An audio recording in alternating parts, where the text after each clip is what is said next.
নবীকে সেভ করার জন্য পিছন দিকে ঘুরে যুদ্ধ করতে হচ্ছে, পিঠে এসে তীর লাগছে একটা একটা করে।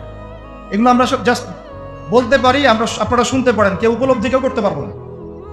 রিয়েলাইজ করার ক্ষমতা আমাদেরকে দেওয়া হয়নি এখনো, কারণ আমরা সেই সিচুয়েশন দেখি নাই চোখ দিয়ে। গাজার অবস্থা আমরা দেখি মিডিয়াতে, শুনি পত্রিকায়, পড়ি, উপলব্ধি করার ক্ষমতা আমাদেরকে দেওয়া হয় নাই, কারণ আমরা সেই সিচুয়েশনে পড়ি নাই। আল্লাহ না করুক, যদি পড়ি কখনো, তাহলে বুঝতে পারবো। তো বলা হচ্ছে ওই সাহাবীর শরীরে ওই দিন 50টার বেশি আঘাতের চিহ্ন ছিল। এই অবস্থাতেও তিনি নবী সাল্লাল্লাহু আলাইহি ওয়াসাল্লামকে কাঁধে উঠিয়ে, আল্লাহ নবী কিন্তু রুগ্ন পাতলা মানুষ ছিলেন না, একদম ভালো ফিগারের মানুষ ছিলেন।